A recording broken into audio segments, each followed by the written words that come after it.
Welcome into the Throwback Thursday edition of Main Street Sports Today, presented by the Tennessee Orthopedic Alliance of Columbia. I'm Maurice Patton. That's Wade Neely. We're coming to you from our homes on this Thursday afternoon and excited to be here for the next couple of hours talking local, regional, and national sports as we get one day closer to the weekend. And oh, Wade, there is actually professional baseball, Major League Baseball being played today. We'll talk more about that later in the show, but you know, to all those who celebrate, this is a day to celebrate. Baseball is back. So, wait. Yeah, get a chance to check out your squads for the first time. Everybody, 0-0. The Dodgers haven't won it all just yet, so we can all just kind of sit back and be in the same boat together, which I love. Yeah, for now. Like you said, it is the Dodger Invitational, but somebody will try. We still got to at least enjoy. There's little things, you got to at least look for a little positivity there. Well, especially right now, because like you said, again, everybody is 0-0, even the Dodgers. So we will talk a little bit more spring training as the show progresses.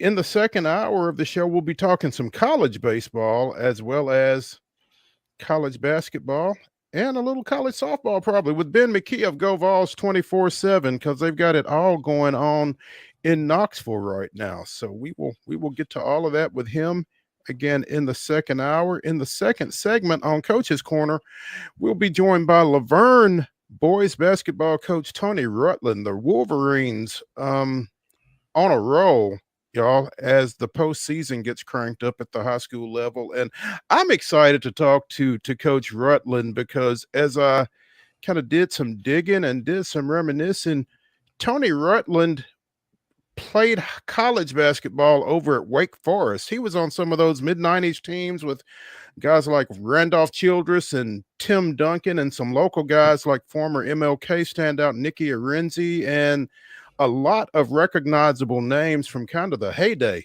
of Wake Forest basketball. So I'm looking forward to talking to him about that and about his team that he's put together now up in North Rutherford County as well. So stick around for that. That'll be in the next segment on Coach's Corner. We'll also give away our weekly high school awards during that segment. We'll be talking some other college basketball. There was one outcome last night that, stunned some people. And some were all over it. So we will talk a little bit about the events of the night out in Columbia, Missouri, as well as some NBA notes. And we will throw it back at the top of the 3 o'clock hour to a recent conversation that we had with CHERI Kemp of Athletes Unlimited. We were fortunate enough to visit with her about how the pro basketball season down at Nashville Municipal Auditorium is going and what else is in the offing for that women's pro sports organization. So looking forward to throwing it back with her as well. So good show. Will be the final live show of the week, by the way, because I've got responsibilities at the Williamson County Ag Expo tomorrow. The TSSAA State Wrestling Championships for Division I and for girls will be going on out there. And if you have any knowledge of the Ag Expo, and we have figured this out firsthand, it is not very internet friendly.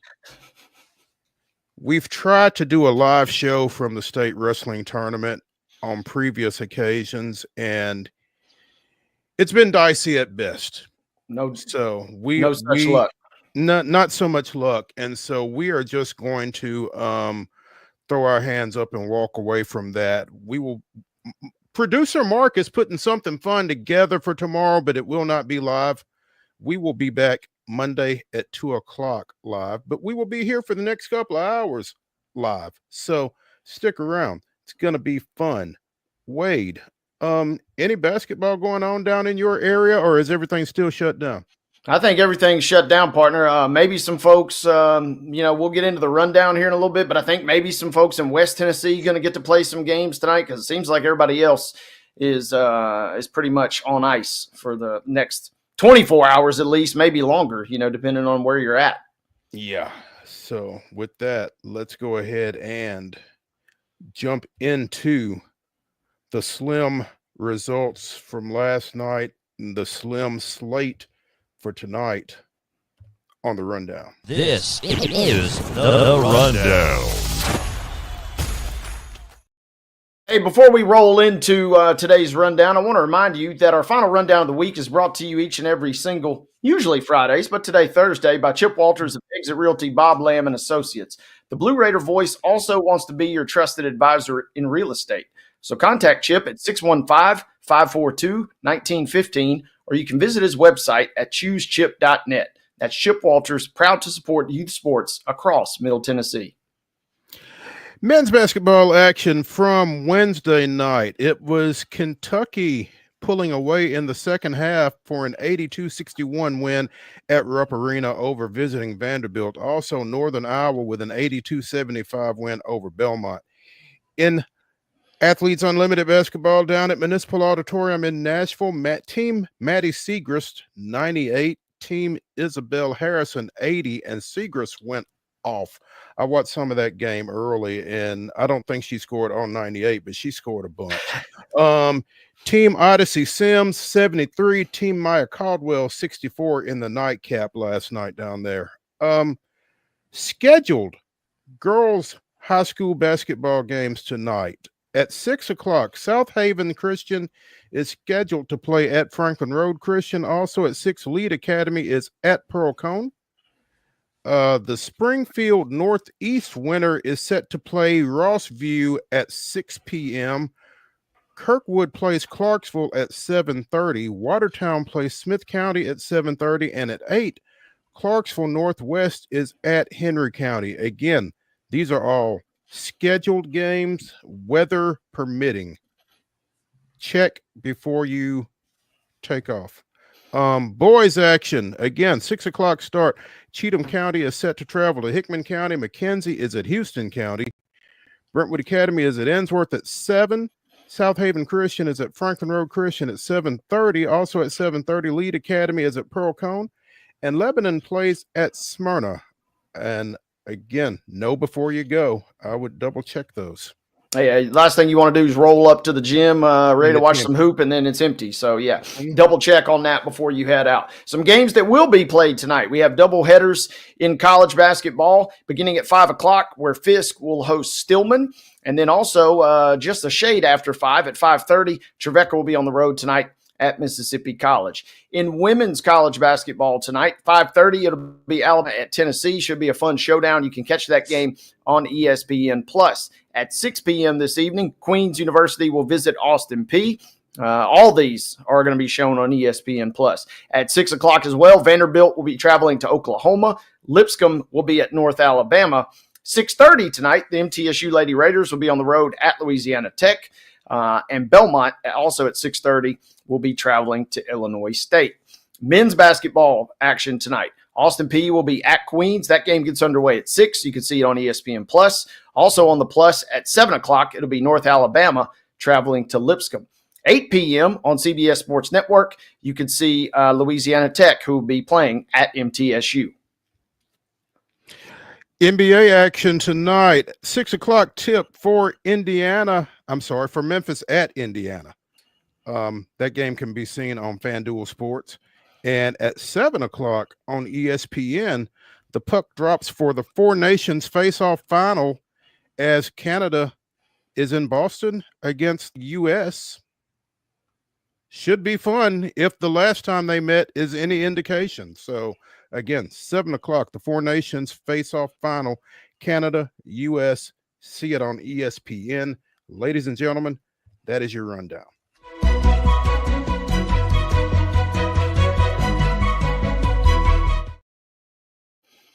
Your top story brought to you, as always, by the folks at Piggly Wiggly. Be sure and check out their delicious daily deli lunch options available from 11 a.m. until 6 p.m. Also, their hand-cut meats, and everything is cost plus 10% at the cash register. Piggly Wiggly, Neely's Mill, Columbia, bringing you our top story. And this came down about this time yesterday, basically.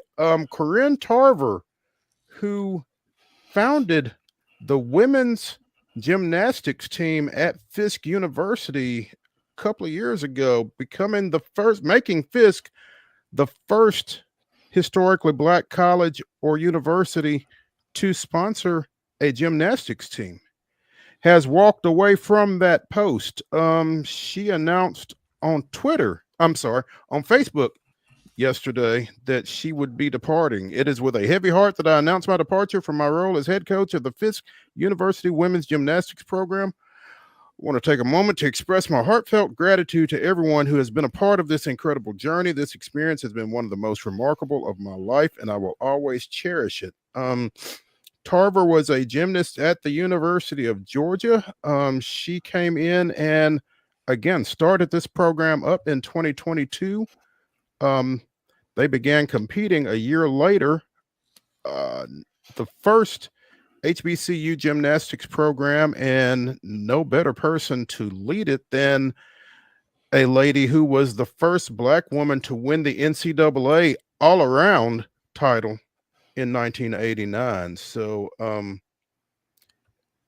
little bit of a shocking move in season. Fisk is set to compete at Greenville this weekend, and no reason given on either side for the move, but she has stepped away. Yeah, certainly a big hole to fill, first and foremost, for a program that has gained national attention and had some success, had great success considering it was an upstart program, right? And then kind of some questions that you kind of wonder. You have some questions about the timing of the departure. You have some just questions about the departure in general. And Nashville Post, our buddy John Glennon said that he reached out and was directed to the president's office and got no response. So whatever the rationale is, and mum's kind of the word right now, we're kind of just sitting here waiting because this is kind of shocking news on a number of fronts, obviously taking place here in the Music City, but also considering the historical significance of what's involved. It's shocking, and, you know, it's unfortunate that entities take the approach that they take sometimes in situations like this, because some things are too big to stonewall.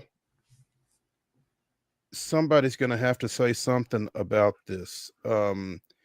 Again, Corinne Tarver comes in, she starts up this program. It receives national attention. They have got one of the top gymnasts in the country in Morgan Price, who recently scored a perfect 10 in a competition. The first HBCU gymnast to do so at an event just a couple of weeks ago here.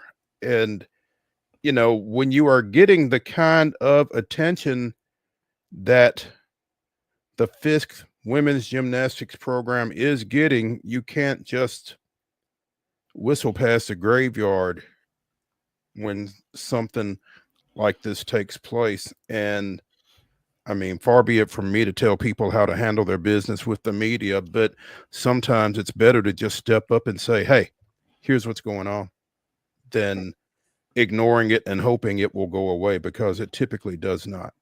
Yeah, it just seems a little odd, but also it just really kind of makes you wonder what's going on. The silence makes you wonder even more what's going on, right? If either party had really kind of been more declarative kind of in their intentions here, I feel like we're maybe not sitting here scratching our heads. And obviously anytime you start thinking things, you start, you gravitate toward the worst case example, and then seemingly you walk your way backwards. Hopefully nothing too crazy, but what an odd situation too, again, because of the timing, and a program that at least individually and, presumably in a team sense, some pretty solid success. So it's, not as if this was a completely upstart yet downtrodden program, right?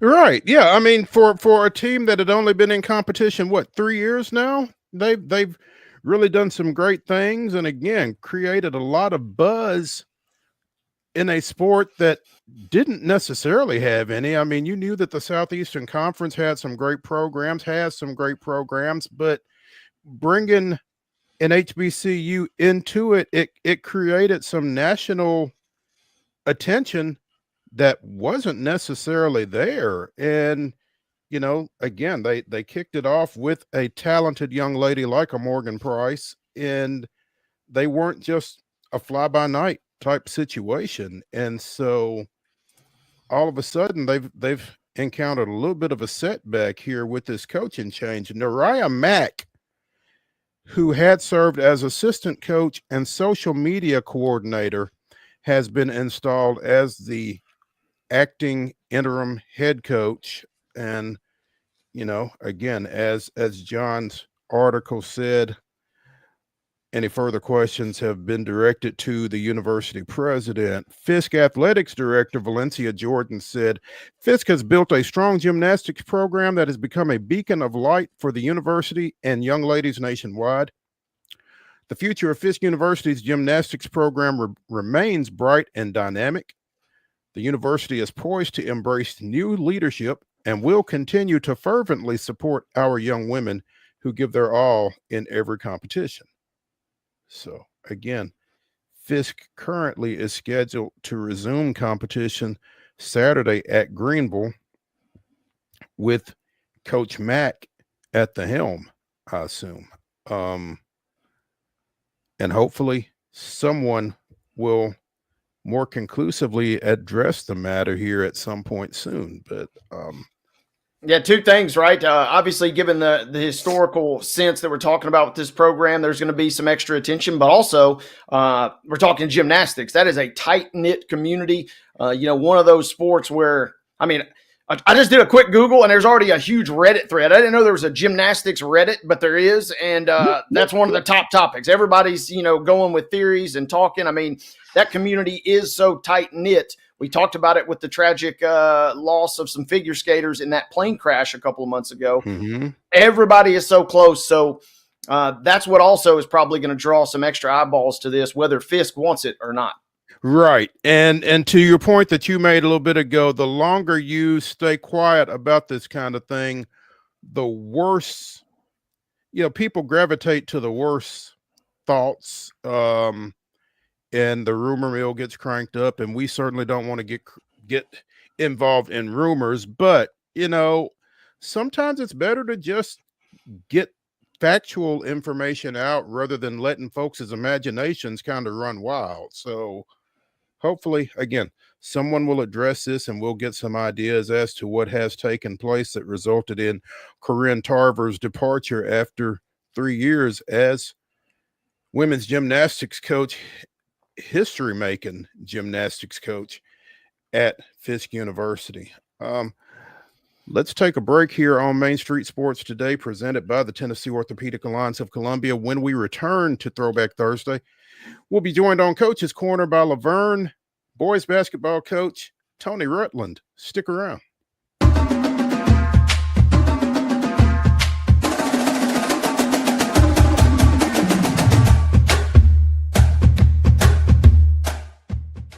Whether you're an athlete or a weekend warrior, when it comes to your performance, don't settle for anything less than excellence.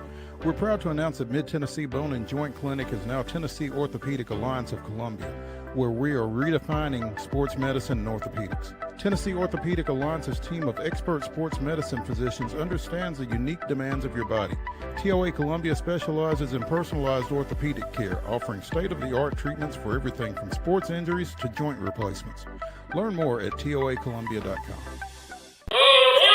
Step into the Lionel retail store at Opry Mills, Nashville, and you'll be captivated by all the magic of the 123-year history of Lionel trains. Whether you're already a train enthusiast or just getting started, Lionel will energize your love for trains. NASCAR fan? Come check out your local Lionel station to learn all there is to know about model trains and die-cast NASCAR collectibles. Visit nashville.lionel.com or call 615-455-9399. Custom Stone Handler supplies over 600 distributors and suppliers with quality stone products. Along with River Stone, we produce and distribute over 100 building, landscape, and other bulk products. Our goal is to provide quality products, service, and partnerships to ensure our customers' success. We firmly believe that the measure of any person or company is how they treat other people and customers. Give them a call at 931-490-4990 or visit CustomStonehandlers.com.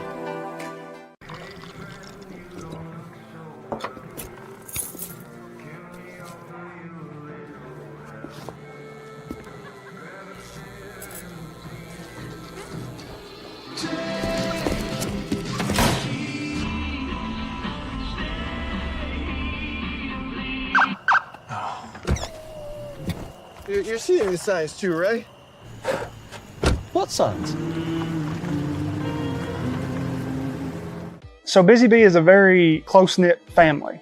We fight just like every family does. We have arguments, but we always come out with a solution to the problems. We don't just fight about what we want, we fight about what customers need.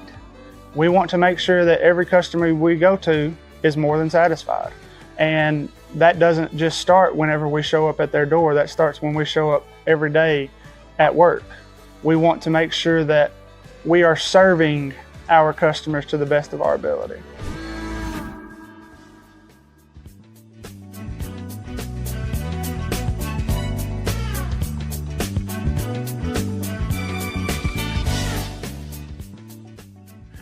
Throwback Thursday continues here on Main Street Sports Today, presented by the Tennessee Orthopedic Alliance of Columbia. That's Wade Neely. I'm Maurice Patton. It is time for Coach's Corner, presented by 10 Pin Alley, Eat, Play, Party, and we are pleased to have cornered Laverne boys basketball coach, former Wake Forest point guard, Tony Rutland, and I am equally excited about both of those titles, actually.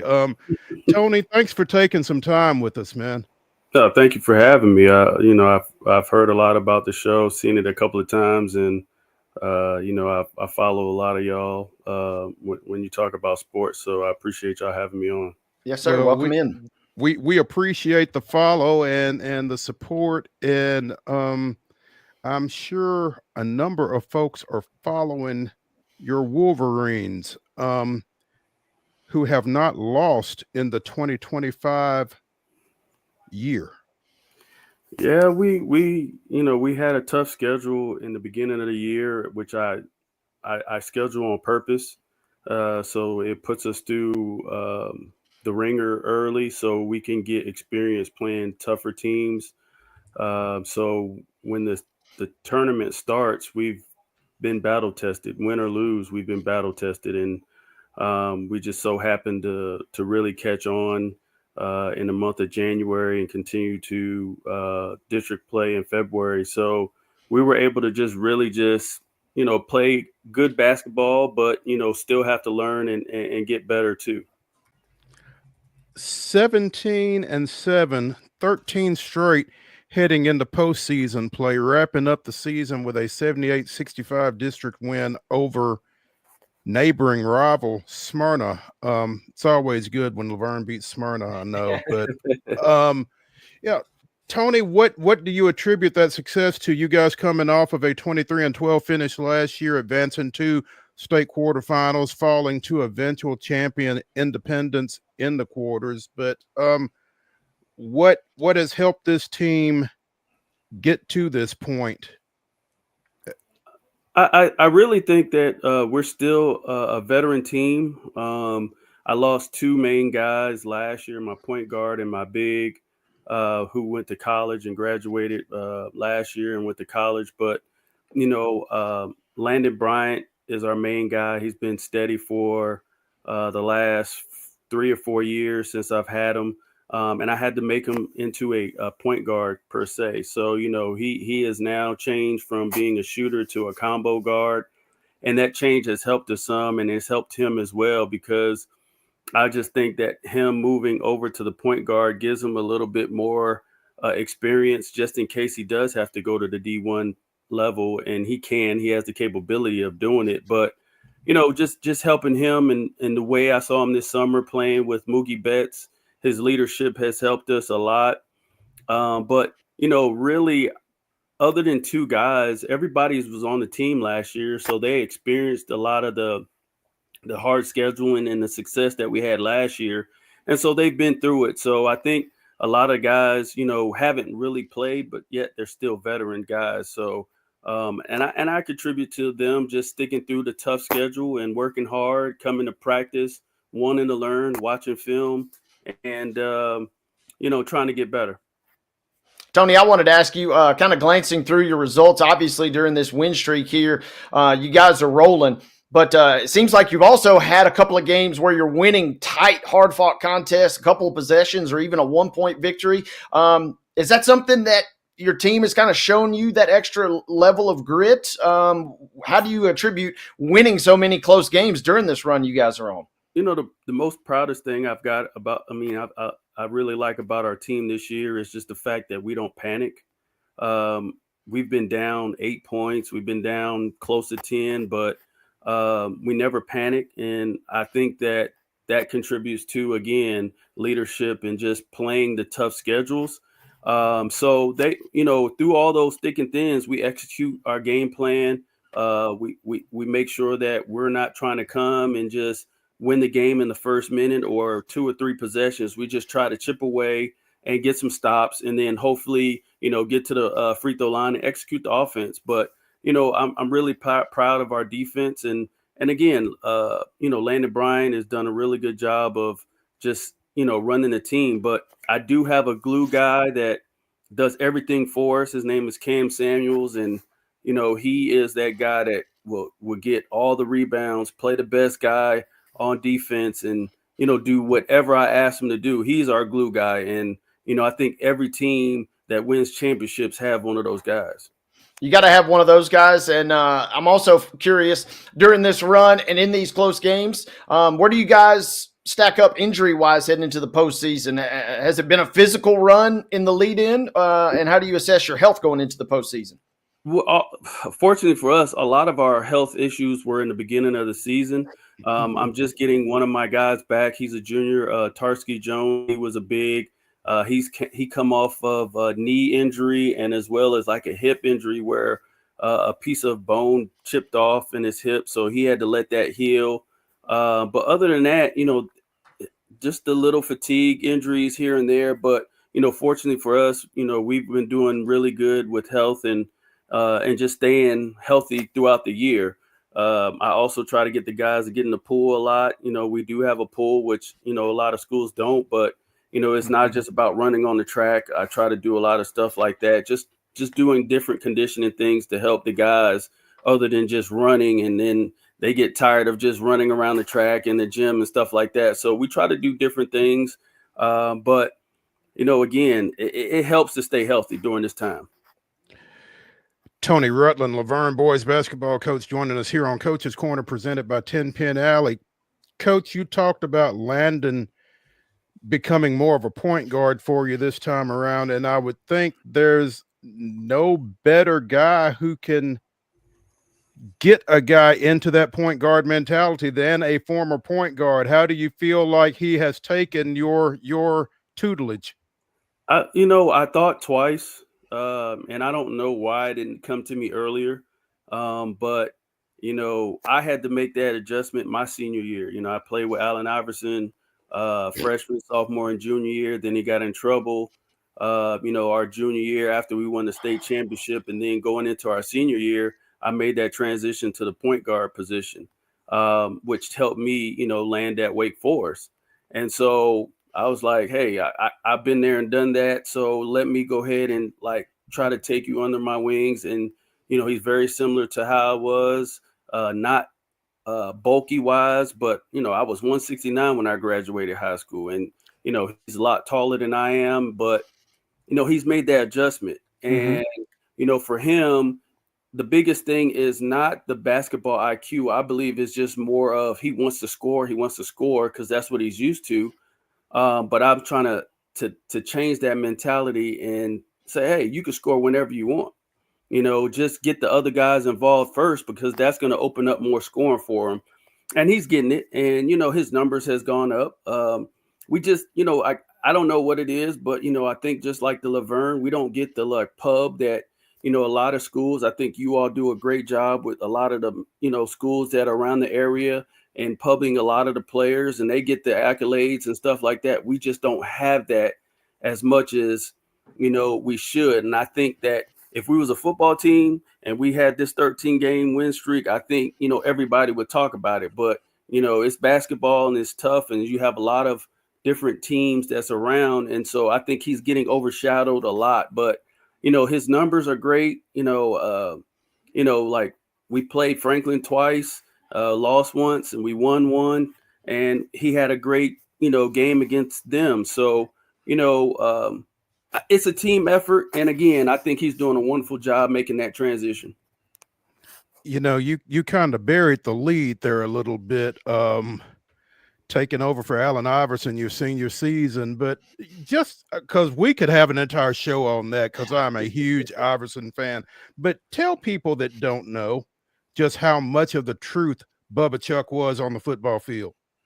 Listen, he was probably one of the best football players I've seen in high school, and that was, he played all positions, whether it was quarterback, receiver, defense, safety, kickoff, punt return. And just like basketball, he could take over a football game with just one possession. I've seen it where we'd be down maybe, 2 scores, and we'll get a stop, punt return. He goes for a punt, he take it all the way to the end zone on a punt return.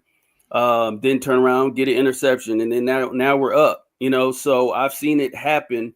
But before Michael Vicks and before all those guys, it was Allen Iverson doing those things. And when Lou Holtz says Allen Iverson will be the first player to ever play basketball and football, that says a lot, because at Florida State, we had Charlie Ward, but for Lou Holtz to say that Allen Iverson could play both football and basketball at Notre Dame, it was big.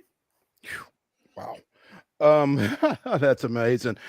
Tony Rutland, Laverne basketball coach, joining us here on Main Street Sports today. Coach, again, you guys 23-12 last year, fell in the quarterfinals at the Glass House.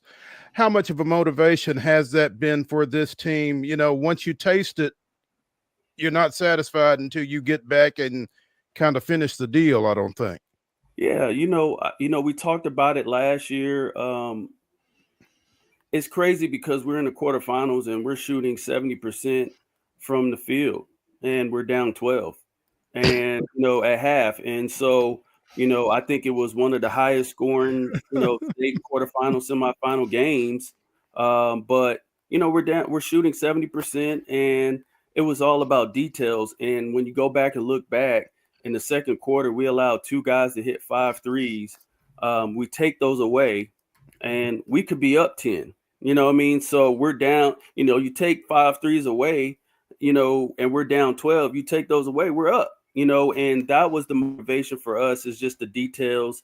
Pay attention to details. We said they were shooters. We take away some things, and then the outcome could be different. You never know.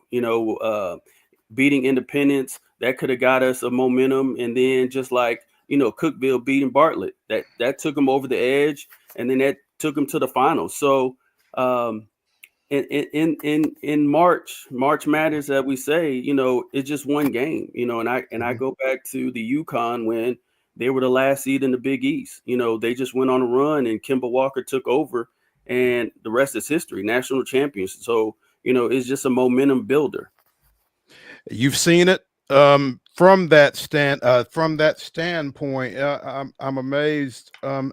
Because I didn't put, like I said in the tweet, in the text, I didn't put you in that era with Childress and Duncan and all those guys from the Tennessee area that Dave Odom recruited over there in the mid-90s. Joseph Aminette from Pickett County, Nicky Arenzi from Martin Luther King, Robert O'Kelly, like you mentioned, from Memphis. Kind of the heyday of Wake Forest basketball, and you're right there in the middle of it. Yeah, those guys came in, and as a freshman, I was kind of underrated, because again, Allen had so much pub, parade, All-American, and I played with Boo Williams, and one of the teams that we used to hate playing was the Tennessee Travelers, Ron Mercer. Ha! So it was Ron Mercer, it was Rodney Dale, who went to Wake Forest as well, and then you had all those guys that played. Those were our really like rivals, cross-state rivals because they played so hard and we could never get over the edge, and they would play and we'll beat them and they'll beat us. But, you know, when I came in as a freshman, you know, I had to work hard to get my playing time. You know, I'm in the All-Star game and Dave Odom says, listen, you're not going to play any minutes unless you play defense. And I'm in an All-Star game. I'm doing 360s. I'm doing all this stuff. I'm not thinking about defense. Like you're talking about like the NBA All-Star. Who plays defense in that, right? But, you know, I took that in perspective. And as soon as I got on campus, I was able to do the same thing. And then when I was a senior, I was able to take Robert O'Kelly under my wings, help him get freshman of the year. A lot of teams, they just, you know, would keen on me, and I was able to find Robert O'Kelly, and he had a successful career at Wake as well. So, you know, from me being a freshman, winning an ACC championship, going back to back and having more of a role my sophomore year, I try to instill that into the guys that I coach and you know, and train now. But, you know, they got to continue to work hard and go game speed when they're working out. What is next for this Laverne team? You guys go into postseason play. I've not been able to find a bracket, but what have y'all got going on? And how has the weather impacted y'all?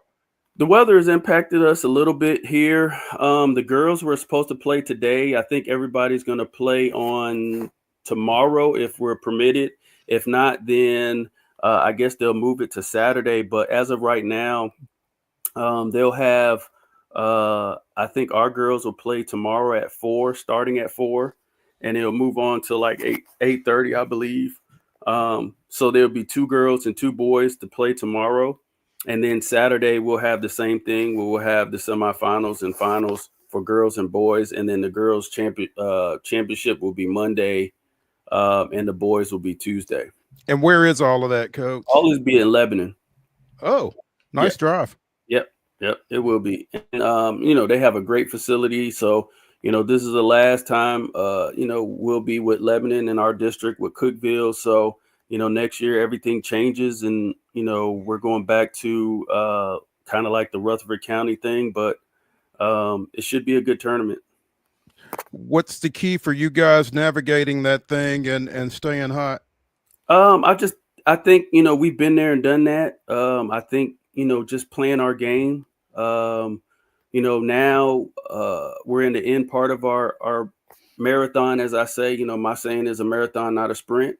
And, you know, we're right at that end of that last mile where guys who are freshmen are not freshmen anymore. They should be sophomores, and vice versa, you know, for sophomores, they're juniors. So now you have gone through the season where you should be mature and nothing should rattle you. And that's where we're going to go play our game and hopefully, you know, make teams adjust to us and other than us adjust to them. As a coach, when you've got a team that's hot like this and you got a team that's seasoned like this, how heavy is your hand on the throttle, or are you kind of just letting the guys figure things out down the stretch here? You know, I asked my assistant coaches. You know, we started going on a win streak, and I asked them, like, do we kind of like lose, like, so the guys will be level, like come down to earth, and he was like, no. He sent me a quote about Rick Pitino, how Rick Pitino is, you know, we adjust and we cater to the guys after a loss. And when we're on a win streak, I'm harder on them, really hard on them, as you know, as we keep going on a win streak. And I took that ever since then. I've taken that, and then I told the guys, like, listen, everything that you do, it might be right, but it's going to be wrong. And I want to stay on them because, you know, sometimes kids today, you know, they don't understand it. And I think we've changed the mentality at Laverne basketball, and I think throughout the school, that, you know, we don't want to lose. You know, we want to keep the winning mentality, and that's where we're at. So, you know, it's tough, but it's crazy because our last game, we were down 8 in the third quarter to Smyrna, and I didn't say anything to them. I called a timeout, told them defense, and I actually just let them go. And they, by the fourth quarter, we had a 3-point lead. And so, It's crazy because I know Coach Odom, he'll call timeout and he said, "Hey, you got your mess. You got yourself in this mess. Get yourself out of it." And that was it. And we would have to go. But we knew the consequences that were going to come the next day if we didn't. And so we went out there, and I know that I don't know if anybody knows, but Randolph Childress had one of the best ACC tournaments in history. He scored 107 points in 3 games, and we were losing to Duke. And that's what happened. He called timeout, and he was like, "Listen, I'm not going out like that. Give me the ball. If you're going to be with me, be with me. If not, get out of the way." And I mean, lo and behold, it was like score 40, and 30 in 3 games. It was amazing. You know what I mean? And I was on the court and I was a fan. But, I think that's what our guys are. They're mature now, and, they're handling on their own. Tony Rutland, the Laverne boys basketball coach, joining us here on Main Street Sports today on Coach's Corner, presented by 10 Pin Alley Eat, Play, Party. And Tony, we're going to have to get you back on to tell some Allen Iverson stories and some Newport News stories. So I'm looking forward to that. But we appreciate you taking some time with us, and good luck here during the tail end of this marathon. I appreciate it. And anytime y'all want me to come on, I have plenty of stories, I'm sure. Oh, I bet you do. I don't guess you've invoked practice though, have you? No, yeah, we gonna get practice in though, for sure. Hey man, we appreciate you. We'll talk to you soon. Thank you, Coach. Hey, before we get going here in our second segment, we need to give away some awards. Our Custom Stone Handlers In to Win Life Team of the Week is the Independence Wrestling Team. The Eagles took 4 guys to the Section 3 AA tournament this past weekend. All 4 of them qualified for the state tournament coming up this coming weekend at the Williamson County Ag Expo. Riddick Romano finished second at 144. Leo Roberts was second at 157 pounds. Nathan Hickam finished third at 285, and Merck Romano finished fourth at 138. Again, all 4 of them will be competing this weekend at the State Wrestling Championships at the Williamson County Ag Expo in Franklin. Be sure and check that out starting at 9 o'clock tomorrow morning. So the Independence Eagles Wrestling Team is our In to Win Life Team of the Week. Besides the military, there is no better team building exercise than sports. Custom Stone Handlers invites you all to get in the game. Our Tennessee Orthopedic Alliance of Columbia Athlete of the Week is Columbia Central senior Nate Hoth. Speaking of wrestling, the senior Lion became that program's first postseason tournament champion, winning the 175-pound division of the Section 3 AA tournament this weekend over at Green Hill, picking up 3 decisions in his 8-man bracket to roll to the championship and to clinch a spot again in the upcoming state wrestling tournament at the Williamson County Ag Expo tomorrow and Saturday. So congratulations to Columbia Central's Nate Hoth. Congratulations to the Independence Wrestling Team, our athlete and our team of the week. Let's take a break here on Main Street Sports Today, presented by TOA of Columbia. When we come back, we'll be talking a little hoops. Stick around.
At Delta Dental of Tennessee, we know our success begins and ends with providing superior quality service, and that includes serving those who need it most.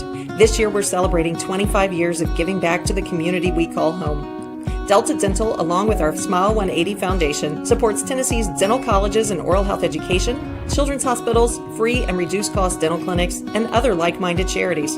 Here's to the next 25 plus years of ensuring healthy smiles.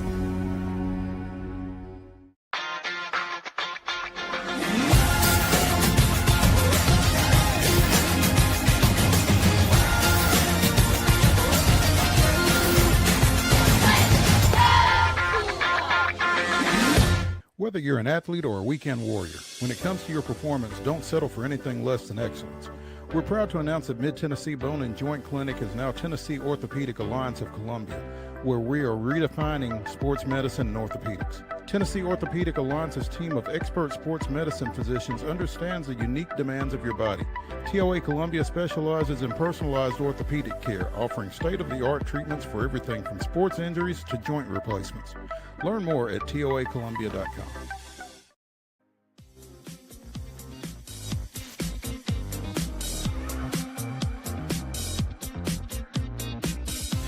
Throwback Thursday continues here on Main Street Sports Today, presented by the Tennessee Orthopedic Alliance of Columbia. In our next segment, we'll be throwing it back to a recent conversation we had with Nashville resident CHERI Camp of Athletes Unlimited. Looking forward to revisiting that, so stick around. Right now, though, I want to give props to Patrick Young and Ron Slay with SEC Now on the SEC Network, because I just happened to be watching it late Tuesday night after the Tuesday SEC basketball games, and they and Peter Burns were discussing this matchup between number 4 Alabama and number 15 Missouri, and neither of those guys blinked when they said Missouri was going to win that ball game. And the Tigers certainly took care of business last night, 110-98. And it was just fascinating to me how convinced, how decisive they were. There was no equivocation or anything. They just called it Missouri, number 15 in the country. And I don't know what it was that they had seen in the Tigers or what they had seen in Alabama that convinced them, but they were certainly right. Missouri gets out 12-0 and rolled. Hey, well, I know why Slay picked Missouri. Because he hates Alabama. That one's not that hard to figure out. Yeah, but, okay. but you nailed it. They called it. And, man, this was a fun game last night, unless you're an Alabama fan, of course, because we see the depth of the SEC. Just when you think you've kind of got the pecking order all figured out, the apple cart was kind of turned up on a national stage last night. Yeah, on a national stage. Like you said, Missouri goes to 17-1 at home on the Norm Stewart court. Missouri has 3 top 5 wins this season, and Alabama has suddenly dropped back-to-back games after falling in the Iron Bowl matchup against Auburn over the weekend. And I'm caught kind of betwixt and between as we consider Southeastern Conference losses, because everything isn't the sky is falling when you're talking about a conference that's going to send 3/4 of its membership potentially to the NCAA tournament. Sometimes somebody's just got to lose. That's true, but also I think Alabama's aspirations, they'd be okay whether they admit it or not. They'd be okay, and they're forced to now, not winning the SEC, because I feel like their aspirations kind of lie in what's beyond that, right, in the NCAA tournament, and they're willing to maybe forego that. They view themselves kind of in that upper elite echelon. There's only a handful of teams that are really eligible this year, and Bama thinks maybe they're one of them. And so that loss last night, not only was it a crippling conference loss, but it kind of makes you kind of recalibrate your expectations of what Alabama can be, right? Well, they certainly at their best can beat anybody. But if you're a team that is going to vie for a national championship, like a Duke, like a Auburn, perhaps a Houston, you have to kind of find a way to win those games. And Alabama tried as hard as they could down the stretch, cut it to single digits on a handful of occasions, could not get over the hump last night. That seems like a bad loss in that sense for the Tide. And for a team that did make its first ever Final Four, or for a program that made its first ever Final Four appearance last year, yeah, you're right. They've got aspirations. I guess they kind of feel like this is their window, you know, relatively speaking. You feel like Mark Sears kind of came back for another Final Four run and beyond. And so, to your point, maybe this does raise some questions, or this stretch does raise some questions about Alabama all of a sudden.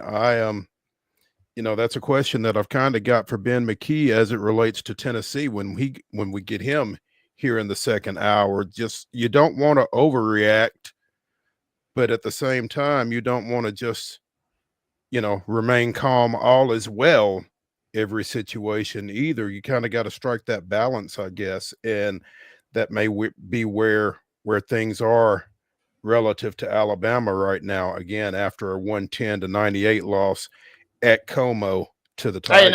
And real quick, and that's the thing with Alabama, right? We've known for a while now, this is not the lockdown defense. You know, their offense is what carries them, but you at least got to be able to get some stops. And there were multiple possessions, especially when the game was hanging in the balance, kind of around the 10-minute mark, that Missouri was just getting to the rack and finishing at will. And, man, that really kind of turned me off in terms of Alabama and their defensive effort. I mean, it was just non-existent for vast stretches. And if you're a team that's going to be in that elite echelon, you have to at least be kind of relevant defensively. And last night was absolutely not that. Yeah, I mean, you can't give up 110.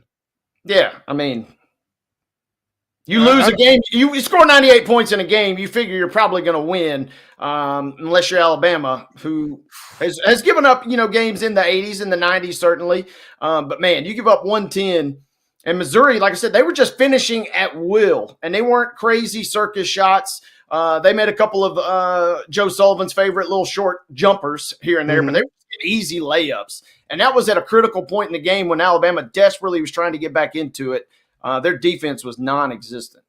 And it doesn't necessarily get any easier for Alabama. They are in a stretch where their last 7 games were going to be against top 25 foes. They got Kentucky coming in Saturday.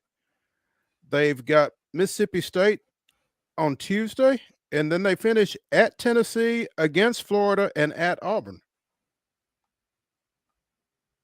So beware, Crimson Tide fans.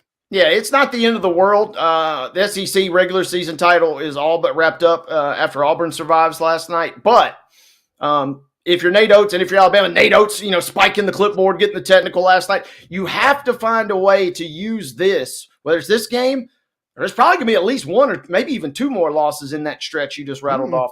You got to find a way to learn a little something and keep that in check. This is not a season-ending loss or a season-defining loss, but it could kind of alter it and send you on a downward spiral if you're not careful.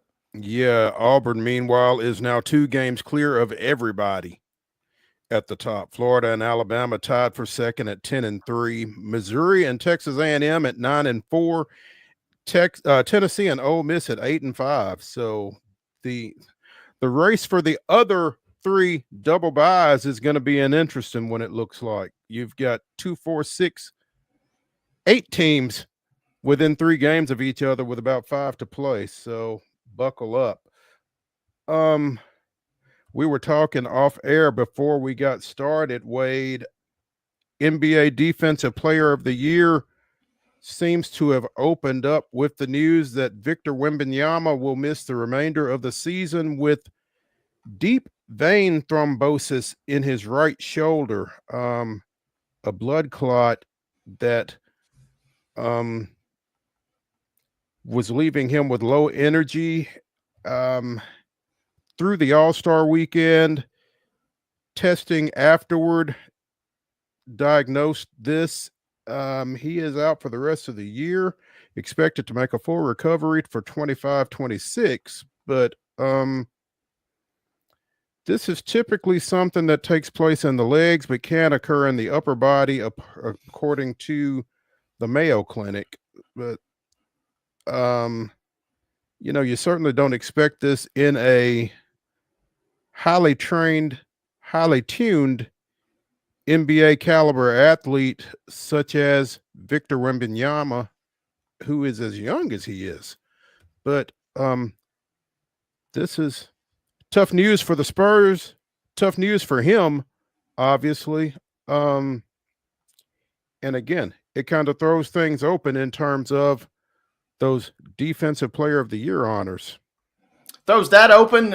He's no longer most likely going to be eligible for NBA All NBA honors. So I mean, those awards aside, what this really kind of stinks for is really just the NBA in general. Coming out of the All-Star break, you're looking to kind of reestablish some storylines, and by far one of the storylines that was going to gravitate toward me was seeing if the Spurs, who are 6 games under 500, but have only had Fox for a smidgen recently, could they pull something together? The climb is not that far to get into playoff contention, and it seems like by shutting down Wemby now, it's going to be a real struggle. I'm not saying they're going to go ahead and just go into full tank mode, but at this point, he is literally your entire team in terms of your future and your vision for the franchise. You have to kind of just hit the reset button. You'll take what you can get this year. It had a little glimmer of promise, but that seemingly has faded. And I did find this, Mo. This is interesting. Game Injury Doc on social media, on Twitter here. 2 players recently, Brandon Ingram in 2019, he missed the rest of that season, did recover to play next year after an upper extremity DVT. And then Asura Thompson last year had season-ending blood clot issues. He returned this year. So not necessarily, fingers crossed, knock on wood, the end of the road for Wembanyama. Sure. There has been, a decent return rate with some superstars we're talking about here, some young talent at least. So a chance to get back, but it's got to be a little concerning if you're the Spurs and obviously the NBA.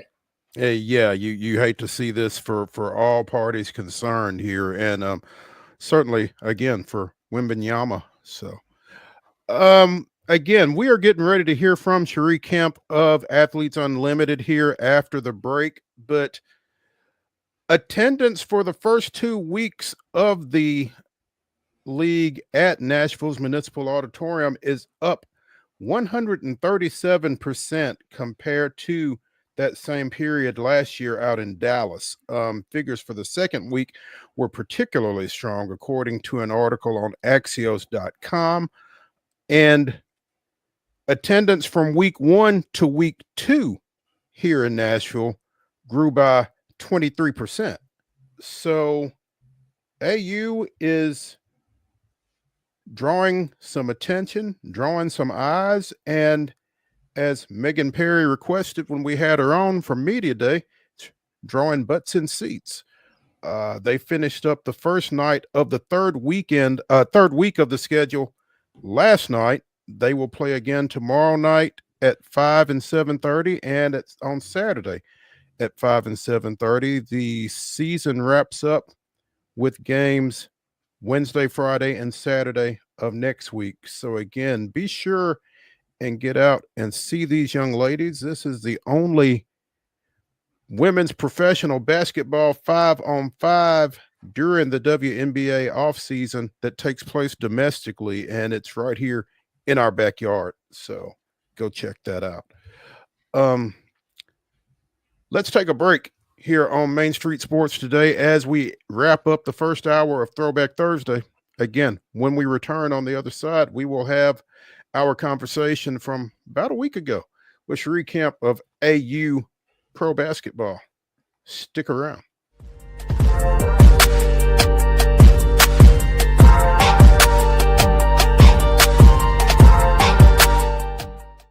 Hi, I'm Dr. Vilay Saisuka, CEO and founder of Premier Foot and Ankle Centers of Tennessee here in Murfreesboro. We offer foot and ankle care from ingrown toenails to diabetic foot wounds. We also fix ankle fractures and things like that. Call us today to schedule an appointment. We look forward to seeing you. Because here at Premier Foot and Ankle, we believe that the journey begins with happy feet. Whether you're an athlete or a weekend warrior, when it comes to your performance, don't settle for anything less than excellence. We're proud to announce that Mid-Tennessee Bone and Joint Clinic is now Tennessee Orthopedic Alliance of Columbia, where we are redefining sports medicine and orthopedics. Tennessee Orthopedic Alliance's team of expert sports medicine physicians understands the unique demands of your body. TOA Columbia specializes in personalized orthopedic care, offering state-of-the-art treatments for everything from sports injuries to joint replacements. Learn more at toacolumbia.com. Jones & Lang Sporting Goods here in Columbia has been outfitting teams, officials, and anybody else from T-ball to college for 50 plus years. Be sure and check them out at 931-388-8060 or online at jonesandlang.com. Jones & Lang Sporting Goods, the look of a winner. Zion Christian Academy, zioneagles.org or 931-388-5731. You can schedule your appointment. Go tour their campus. It is beautiful over there, and you're definitely going to want to see it. Again, it's zioneagles.org. Give them a call, 931-388-5731, and schedule your tour today. Custom Stone Handler supplies over 600 distributors and suppliers with quality stone products. Along with River Stone, we produce and distribute over 100 building, landscape, and other bulk products. Our goal is to provide quality products, service, and partnerships to ensure our customers' success. We firmly believe that the measure of any person or company is how they treat other people and customers. Give them a call at 931-490-4990 or visit CustomStonehandlers.com. Piggly Wiggly, located in Neely's Mill Shopping Center, is Columbia's locally owned and operated Cost Plus 10 grocery store dedicated to serving the community with low prices and smiling faces. Piggly Wiggly offers fresh, hand-cut meats daily as well as daily hot plate lunches from their deli counter. You're certain to see smiling faces and a helping hand when you're here at Piggly Wiggly. Come by and check out our fresh produce, high-quality meats, and more. Down home, down the street, we'll see you at the Pig.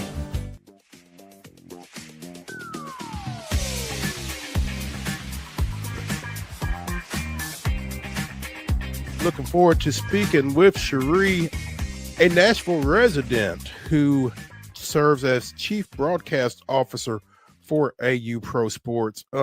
CHERI, welcome to the show. Thanks for joining us. Thank you. Thanks for having me. Oh, absolutely. Oh, you're on the floor, aren't you? I recognize that. I'm close. I'm very close. I could shoot a Hail Mary from here. Live and in concert. I love it. I love it. Well, thank you so much for joining us. One thing I wanted to ask you, obviously, you have been here in Nashville for more than 30 years. And while this thing has kind of traveled around, what's it like for you being involved in the season and getting to sleep in your bed every night? I love that. With as much traveling as we do, it's great to be home. But bigger than that, I am excited for this to be in Nashville. Number one, because I love Athletes Unlimited and I love what it represents and what we're able to do and what we've been doing over the past 5 years. But also, you mentioned it. I've been in Nashville a long time. I love the city. I'm proud of the city. And I think our players are seeing that and feeling that. And so I don't care if it's family or friends or a sports league, I am always thrilled for people to come to Nashville and experience it. So are you part Chief Broadcast Officer, part tour director for this thing? Because they play on Wednesday, Friday, and Saturday, which means they've got 4 days that they aren't committed to games, and I'm sure they're working on stuff. But are you like suggesting restaurants and spots to get to and that kind of thing? Here and there, definitely. I was plugging my Vandy women last night. We had some good representation at that game. Both our director, Megan Perry, made it out. Some of our players made it out. And Cheryl Swoops made it out. She was a little bit incognito. I don't think anybody knew she was there, but she was. So it was a lot of fun. She probably enjoys being incognito. Yeah, every once in a while. Once in a while. You talk again. You're a Chief Broadcast Officer for AU Pro Sports, which, in addition to basketball, is also volleyball, lacrosse, and starting this summer softball. Talk about the broadcast crew that you guys have been able to put together for this season in particular, and how you feel like that's going.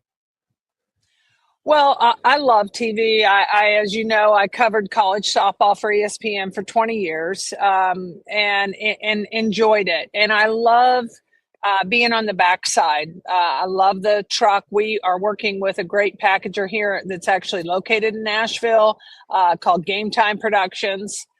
headed up by Pat Lowry, who's the president there, who is a basketball royalty for college basketball and ESPN. So we're happy to be.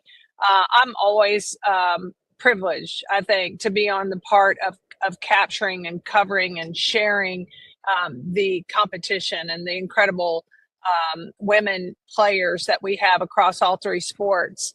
But I think you also see in basketball, we have been super lucky to have Cheryl Swoops. She's on our advisory board, but she really broke into the commentating world with us when we launched basketball in 2022. If you ever want to see broadcast chemistry defined, catch her and Cindy Brunson together. They are fantastic. They have the magic. And it's really great. We have Greg Meskel that fills in the play-by-play spot. Cheryl does the lion's share of the analyst position. But we have Katie Douglas here tonight and tomorrow. Also, a lot of folks that know basketball are tickled to see Katie Douglas join the broadcast. I think Cheryl's son is he's in the G League and he's in the slam dunk contest coming up at the All-Star game. So she went out to support him for 2 days. That makes sense. Sure. Talk about how into the second week, the reception has been, from an attendance, from viewing, that kind of thing, of AU pro basketball. I think anytime you're new in a city, and we do this, we've done it in a lot of places over the 5 years that we've had the sports. We launched in 2020, August of 2020.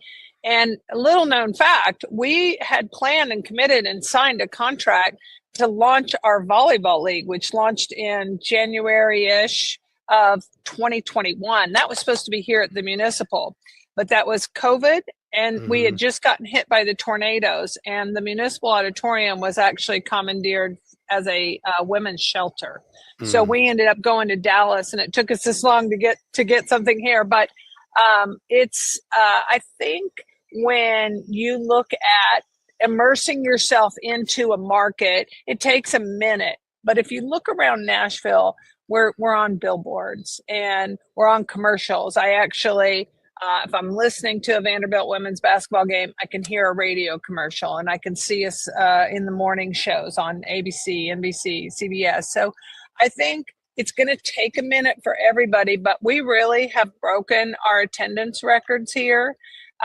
We have, yesterday we had a kids' day where the Nashville Metro Public Schools sent, I think there were 30 buses out there. They were going clear around the block here. And it was jam-packed. Every seat we had available in the arena was full. And that's exciting too, and it's exciting for the players. So I think we still have some catching on to do of people knowing that we're here during these 4 weeks.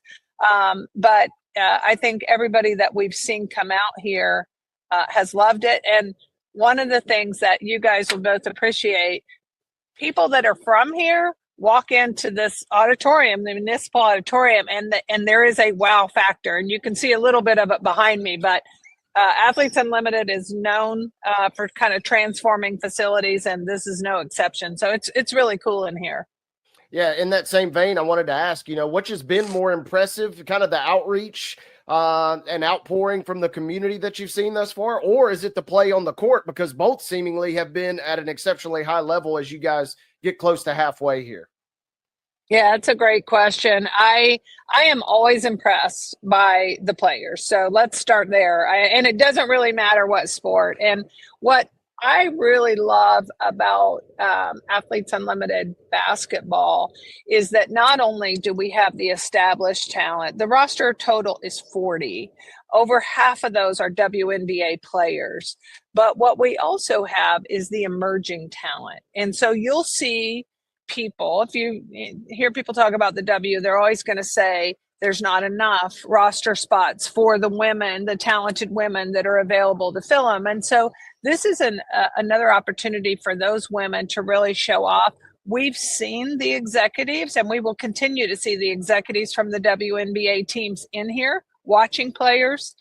We had a player the other night who played in game 1, sat with a team exec in game 2, and 2 days later signed a contract. So, it is an opportunity for them too to be seen. So I love that, but I don't want to overshadow the reception and the love that we have felt in Nashville. And again, it's a point of pride for me, but it's, it's from the Predators, it's from the Titans, it's, it is from Vanderbilt, and then the community at large to say, we're so happy you're here.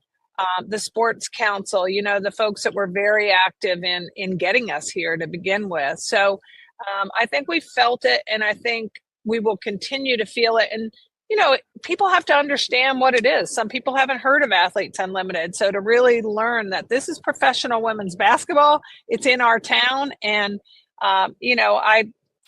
living here, I also have my fingers crossed that we get that WNBA franchise, and there's no better way to prove it than to show up here and show the support. Yeah, I'm glad you mentioned that. How much of a bump do you feel like y'all got out of the announcement of the expansion bid the weekend before you guys got started? Well, we definitely felt it, and we have a great relationship with the WNBA. We actually 24 total games. 10 of those are exclusive on ESPN Plus, but the other 14 are on various platforms, one of which is the WNBA app, and it's in front of the paywall, so it's free to all their customers. But we have a great relationship with them. We support them. We are happy to be an option for their players in the off season, to keep them stateside, first of all, and then to help supplement their incomes in a positive way. So, but I'm, for a couple of different reasons, I'm pulling for Nashville to get that team.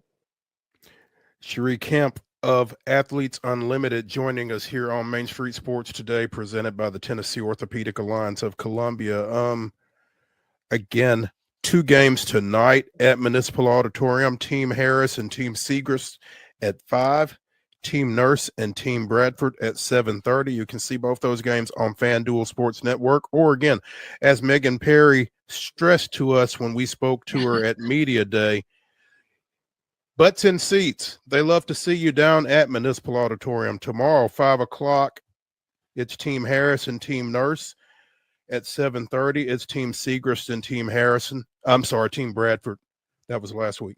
Winding up the second week of the schedule. And then they will have their draft on Monday based on the top 4 on the leaderboard from this week. So, and that's what I think that's one of the most fascinating aspects of this, CHERI. Obviously, you've got different teams and different team makeups every week based on who's at the top of that leaderboard and who drafts who. So you're not necessarily rooting for teams from one week to the next. You're just kind of enjoying the game and rooting for players, I guess.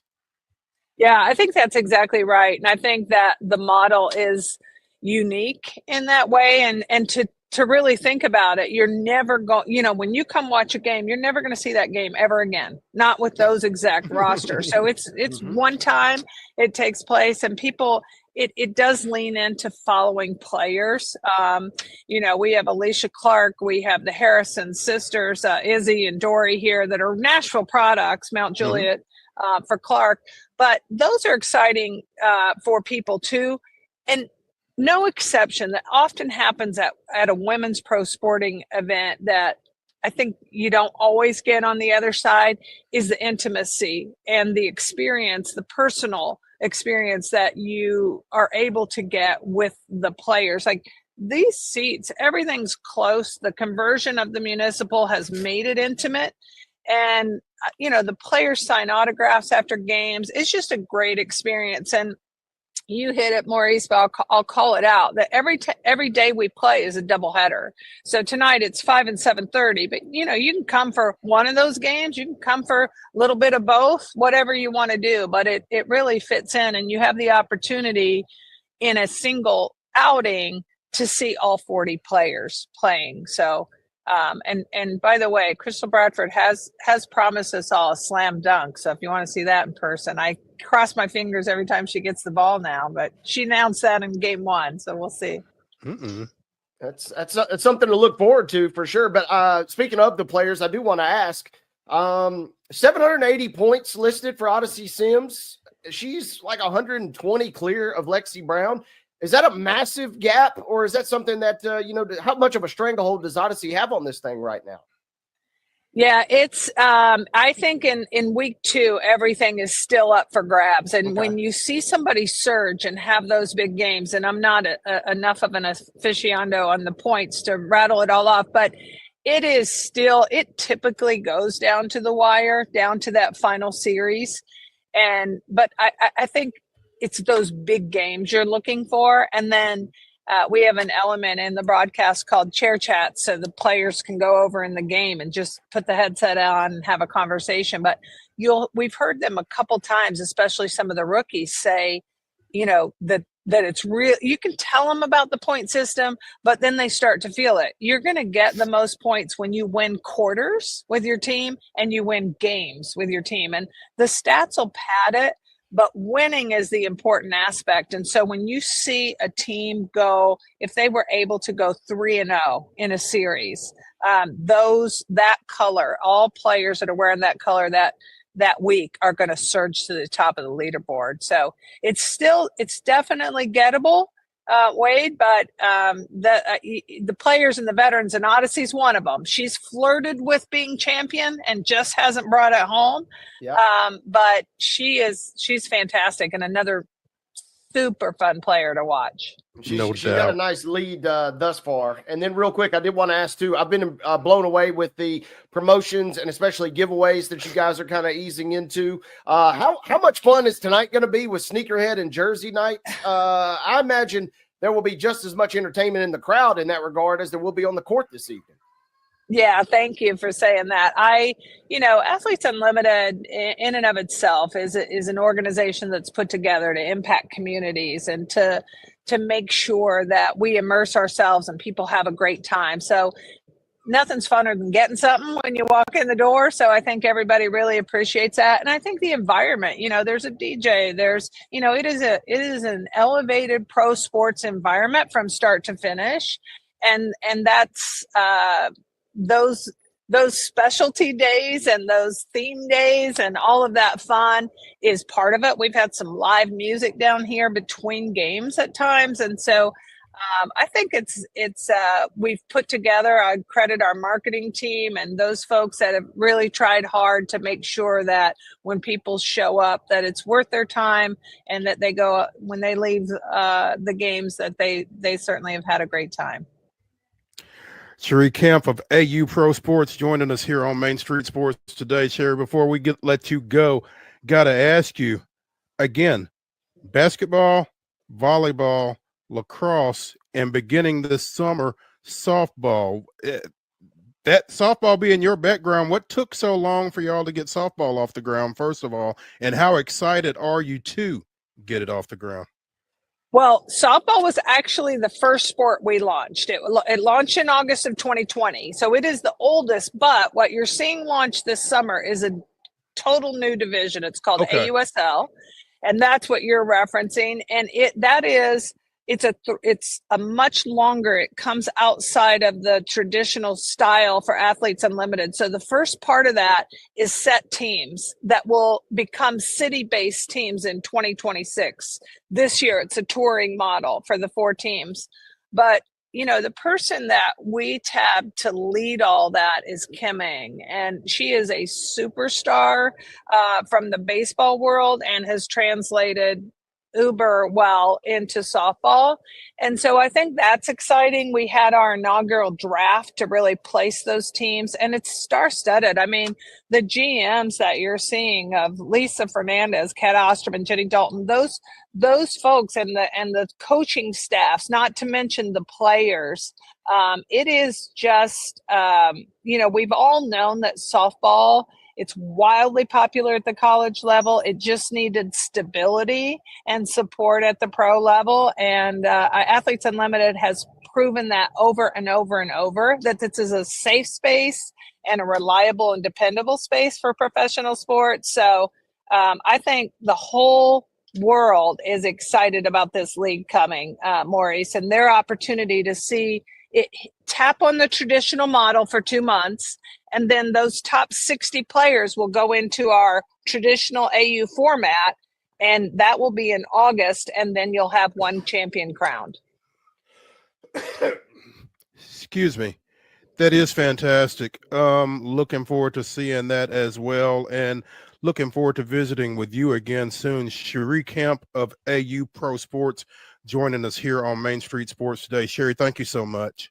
We appreciate it. You're welcome. Thank you both. I hope I see you out here. Holler at me. Absolutely. We will. Absolutely. Thank you. All righty. All right.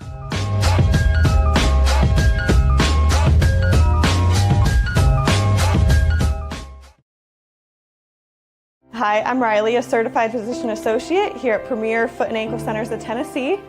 We have a couple locations, Murfreesboro, McMinnville, as well as Franklin. We treat people of all ages. We're excited to get you back on your feet and hope we can help you today. Call us today to schedule an appointment. We look forward to seeing you. Because here at Premier Foot and Ankle, we believe that the journey begins with happy feet.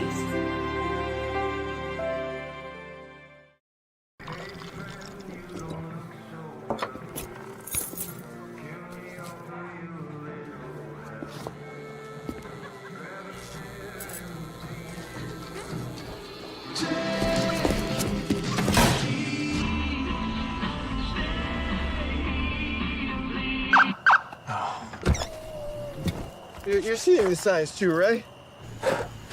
What signs? Whether you're an athlete or a weekend warrior, when it comes to your performance, don't settle for anything less than excellence. We're proud to announce that Mid-Tennessee Bone and Joint Clinic is now Tennessee Orthopedic Alliance of Columbia, where we are redefining sports medicine and orthopedics. Tennessee Orthopedic Alliance's team of expert sports medicine physicians understands the unique demands of your body. TOA Columbia specializes in personalized orthopedic care, offering state-of-the-art treatments for everything from sports injuries to joint replacements. Learn more at toacolumbia.com. Jones & Lang Sporting Goods here in Columbia has been outfitting teams, officials, and anybody else from T-ball to college for 50 plus years. Be sure and check them out at 931-388-8060 or online at jonesandlang.com. Jones & Lang Sporting Goods, the look of a winner. Zion Christian Academy, zioneagles.org or 931-388-5731. You can schedule your appointment. Go tour their campus. It is beautiful over there, and you're definitely going to want to see it. Again, it's zioneagles.org. Give them a call, 931-388-5731, and schedule your tour today. Piggly Wiggly, located in Neely's Mill Shopping Center, is Columbia's locally owned and operated Cost Plus 10 grocery store dedicated to serving the community with low prices and smiling faces. Piggly Wiggly offers fresh, hand-cut meats daily, as well as daily hot plate lunches from their deli counter. You're certain to see smiling faces and a helping hand when you're here at Piggly Wiggly. Come by and check out our fresh produce, high-quality meats, and more. Down home, down the street, we'll see you at the Pig.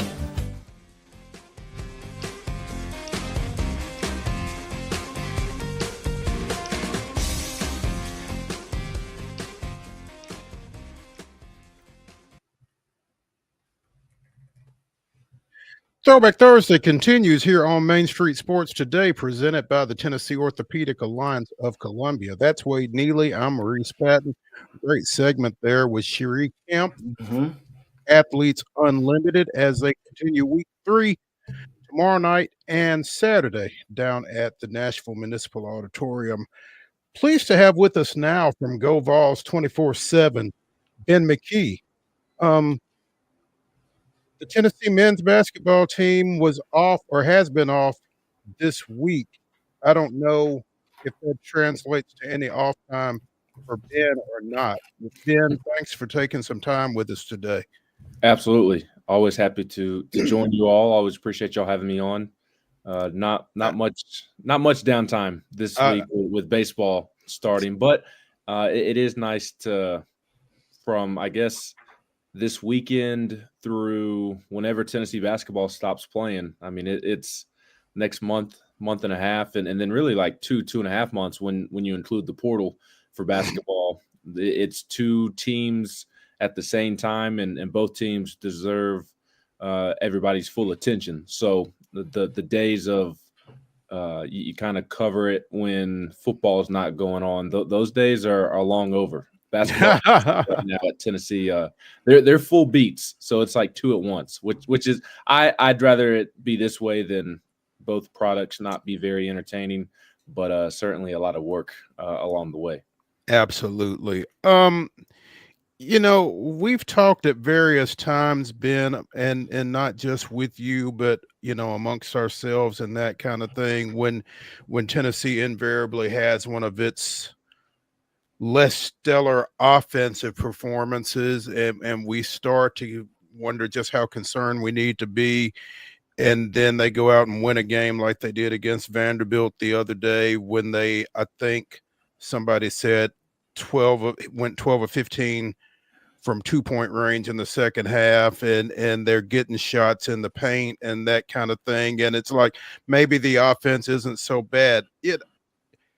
When they struggle the way they struggle, is it an indication of a deficiency, or is it just life in the SEC? I think it's both. I think you have to take into account that this is the best conference in college basketball this year. And not only is it the best conference in college basketball this year, but there are metrics and analytics and statistics, whatever word you want to use, that would suggest that this is the best basketball conference of all time. Not just this season, but one of the most dominant conferences of all time, even up there with, obviously everybody thinks about college basketball, they think of the Big East and the ACC, and right now the SEC is far and away better than, according to the metrics, what those leagues have ever been in this individual season. So that obviously has to be taken into consideration. But they've also had some stinkers. I think part of it is for SEC fan bases, maybe they apply football logic too much, because in the sport of basketball, and you really see it in the NBA when they're playing 82 games, like there's going to be a handful of games each year to where shots aren't going in. You just don't have it. You play too many games for you not to have a handful of off nights. And vice versa, where there are a handful of games for NBA teams where they can just not miss. they can shoot from wherever on the floor and not miss. I mean, I think back to late December, early January. I think I mentioned this in one of my recent visits with y'all, but I watched the Grizzlies beat down the Warriors in FedEx Forum at some point in December, and then like a week and a half, 2 weeks later, they play in Golden State and the Warriors win, and the Grizzlies couldn't make a shot, and that's basketball, right? So that's what I'm getting at. Is part of it is this conference is brutal right now. Part of it is basketball being basketball, but to your point and to your question, there are some deficiencies. They miss a true post presence with JP Estrella sidelined with the foot injury that cost him his season. I would like to see more shooters on the roster.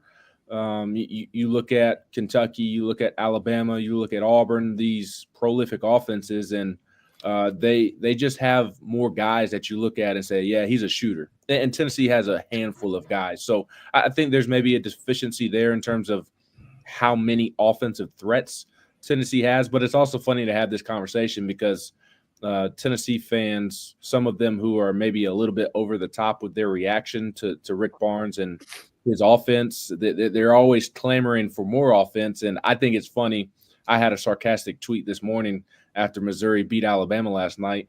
And it was like, well, at least Alabama scored 98 points, because people think that, like, okay, this offensive system, it's not good enough, but like Tennessee continues to win more than everybody. There are stats to back that up as well. So I was talking with some of my buddies, and it feels like, I'd like to think that this actually isn't true. It's more just a joke, and it feels like it, but it feels like fans would rather go 0-2 and average 98 points in both games in a week than go 2-0 while averaging 51 points in those games. So I think it's funny that I got a kick out of that. Everybody clamors for more offense, like Alabama, like Auburn, like Kentucky, and Kentucky's been better defensively the last couple of weeks, but Alabama cannot defend anybody to save their life, and that was very evident last night when they gave up 98, or they gave up what, 110? 110.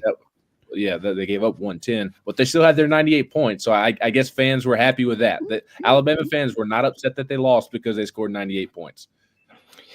Internally, I feel like each fan base is probably upset, but to a casual observer, it is a little frustrating. If you tune in, you're excited for a big game, whatever opponent it is, but we'll use Tennessee in this example, and then you invest 2 hours to watch a team, post 40 points and lose. I mean, you do feel a little like, I don't know about this team.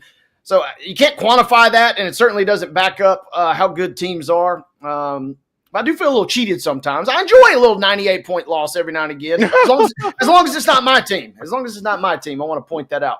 Right. I do want to ask you, Ben, though, kind of where Tennessee was. Obviously, one of the last unbeaten standing, and having that surge in momentum, taking some conference losses, haven't been so close to this team. How far are they from maybe getting back to that peak? Because we know when they are kind of rolling like they were earlier in the year, they certainly are capable of winning it all. Well, first I'll say that I was not at all insinuating that Tennessee's offense is flawless. I can certainly understand the frustrations at times. It could have been a St. John's game too. Just for the record, you tune into a game and you see 40 points, you feel a little cheated. No doubt. I'm with you there. I just think it's funny. A lot of people like to complain about Rick's offense, and not that it is flawless or has its warts, but wouldn't you rather win scoring 65 than losing while scoring 98? So that the more tongue-in-cheek than anything. But I think what you hope is that, okay, once we get out of this conference slate and we get into the NCAA tournament, and theoretically you're not playing SEC teams and you're able to cruise, not literally, but that you will benefit from playing in such a tough conference, a tough conference schedule. I'm fascinated to see how teams handle the SEC tournament, because I like, if you win the SEC tournament and you start playing on Thursday or Friday and you play 3 straight days, potentially 4 straight days. I mean, there's zero chance somebody who plays on Wednesday wins the thing. I mean, I would be absolutely stunned if a team that plays on Wednesday wins the whole SEC tournament. So if I'd be stunned if a team that plays on Wednesday gets to Sunday, period. Yeah, I'd be. Modern medicine is good, but it's not that good. I mean, that's a lot of wear and tear. It's a lot of wear and tear. Even I'd be surprised if a team that starts on Thursday wins it. I mean, the team, the league is just so deep, and so I'm curious to see how teams handle that. Because if you're winning it, that means you just played 4 straight games against top 15, top 20 opponents to get there, and then you got to turn around, and who knows where your first round, second round is going to be, your first round, second round game, and how far you're going to have to travel, and what time it is on Thursday. I mean, that could really get a team in terms of coming up short in the NCAA tournament. So I think Tennessee is in a good place as they creep towards Nashville, as they creep towards the NCAA tournament. I was feeling good about this team and its progression as we crept towards March, but then the Kentucky game happened, and I don't know whether that's like a red flag with Tennessee or if Kentucky's just a bad matchup for Tennessee. But I mean, just too shorthanded. You faced Kentucky twice when they were shorthanded, and you didn't look good in either game. So maybe it was just a bad matchup for Tennessee, even with them being shorthanded, with how they can spread the floor and spray it. But I feel like this team is close to hitting its ceiling. It still has a couple of steps it needs to take, and I think it really centers around the transfers being as comfortable as possible when that first-round matchup rolls around. Chaz, I do think is continuing to get better, even if he's had a couple of off-night shooting. His big thing is being aggressive, working well in limited space, and I feel like he's been more aggressive. It looks like the last couple of games, even against Kentucky when the shots weren't falling, it has looked like he is playing without thinking, and the mind hasn't been tying up the feet. He's been doing more defensively. Igor is I feel like really hitting his stride. Felix is starting to give more offensively. You'd like to get D-Stone involved more, but it feels like those guys are getting better and better with each game. And I think you add that to Zakai, you add that to Gainey, and Jemai maybe has now had some confidence added to his offensive game with what he did in the second half against Vanderbilt. It feels like the arrow is trending upwards. So I don't think they're far off, but there's still a couple of steps that they need to take to make sure that they're playing their best basketball as they head into the NCAA tournament. Ben McKee of GoVols 24/7 joining us here on Main Street Sports today. Ben, with the grind that they've been through, with the grind that's ahead of them, was being off this midweek a help, and how did they handle that? Yeah, it was a great help. They didn't take as much time off as you might think. They took Wednesday off. They took yesterday off. They took Sunday after the Vanderbilt game off, which they typically do. They typically take Sundays off unless they have a Tuesday game, and they'll get in there. And I guess it was more light work at the beginning of the week. Rick Barnes said on Vol Calls earlier this week that they look like a MASH unit inside the training room. Igor Milicic is dealing with a strained calf. Nothing too serious. He played against Vanderbilt with it. Rick referenced a big toe injury for somebody as well from just getting their foot stepped on. So there's nothing major going on. It's just the nicks and knacks that have added up, and they'll continue to have to manage. But there's no doubt that an off game or some time off, a mini bye this time of year before you jump back into it is super beneficial. So they were a little lighter earlier in the week, had yesterday off, and then today they got back into their normal routine of preparing for a game. And I think it's critical that it happened at this point in the schedule for two reasons. A, just because of the grind and everything that you've been through, and you needed a mental, physical reset regardless of who was next. But then also on top of it, you're going to A&M, one of the most physical teams in the league, the team that can say that, I think the two most physical teams in the SEC are Tennessee and A&M as a program. And they've been all-out battles and wars, those two programs, the last couple of years. So you already needed a mental and physical reset. You especially needed one before you head out to College Station. And I imagine they're going to be pretty ticked off after the way they got blown out at Mississippi State earlier this week. So I think it was great for Tennessee to have a mini bye for a lot of different reasons, because there were some things, small things that were starting to pile up. It's a spring break for the Vols in a sense, right? You get it right there in the middle. And I do like potentially, maybe a week later would have been a little nicer, because getting that extra rest kind of right before the SEC for a team that does not have that luxury, that feels like a huge detriment, right? If you can cash in, get rested for the surge that is inevitably going to come in March, that seems like a huge benefit for a program. Yeah, I'd rather have my I'll say fall break, because those fall breaks are teasers. It's like a long weekend. It's not actually a break. It's like a long weekend, and that's what this week has felt like. I think maybe spring breaks are getting a little shorter for the kids these days now, which I know parents are just thrilled about. I'll have to deal with that one day, but no, I agree with you. I'd rather have it close to the tournament than earlier in the season. It feels like, I haven't looked it up, but it feels like Tennessee's got to be the last team or one of the last teams to have their mini bye, because I know, midway through January, teams were already starting to have their weeks off, and I would much rather have it now than at the beginning of SEC play, because you need, I think it's more beneficial to have that reset now before Tennessee still has a gauntlet to end the regular season with A&M on Saturday. LSU's not a tough team. You should handle them pretty easily on Tuesday night, but that's still a 9 p.m. Eastern start in Baton Rouge, 3 days, a little over 48 hours after you play at Texas A&M. And then Alabama comes to town next Saturday. And then after Alabama, that Wednesday, you go to Ole Miss, which will be a top 25 matchup. That's a 9 p.m. Eastern start. It is on a Wednesday. And then you close out with South Carolina on somewhat of a quick turnaround after that Ole Miss game. So you already have a tough stretch to end it.